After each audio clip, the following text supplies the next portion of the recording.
I'm Virginia Watkins Grayson. I've been here at TAMIU for 12 years and I'm from Mississippi. And one word to describe me, adaptable. I think that's the big word.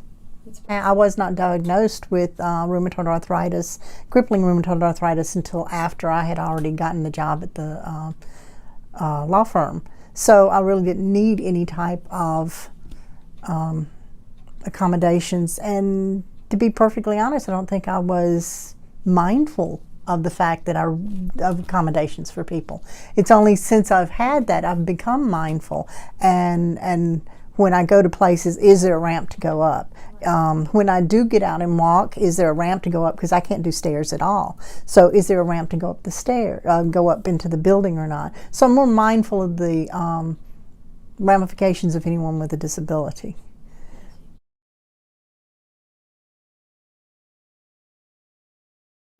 Being mobility challenged, it's difficult sometimes to get into buildings.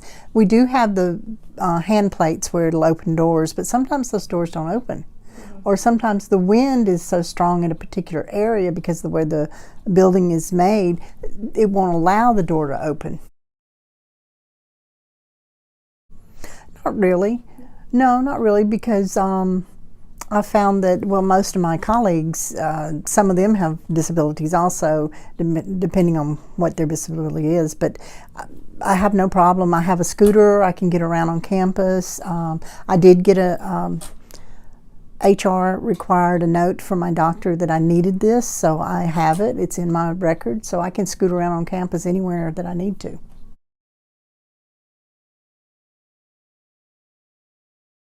Yes, they do. Whatever I need. I mean, if my door needed to be wider, I'm sure they'd try to put me somewhere where the door was wider, or at least a cubicle that would be wider. But no, they accommodate me any way I can, any way they can. If there's ever a fire, not all the buildings have a chairlift to bring someone down. It has to be borrowed from building to building, or depending on where the building is, they can take one from one building to another. There's not a chairlift in every building, which they're expensive, and I understand that. But there are other alternatives, such as in this building, there's not a chair, but in Zaffarini, you can make one of the pane glasses, and they can have the roll-up inflatable slide, and that can be done. That's been looked at. First, go through counseling and get registered so that they know what your disability is, so they can help provide the way for you. I mean, anywhere on campus, they see a scooter like I have, well, they automatically see the disability. But if it's something that's not automatically seen, then they don't know. But don't think of it as a stigma. It's not a stigma. It just means you're a little bit more challenged in some areas, and sometimes it's a little bit more noticeable, but not necessarily. Everyone's challenged in something.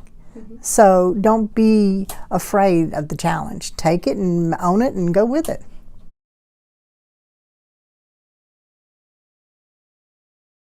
Probably a little bit more tolerant of students who come in with a disability.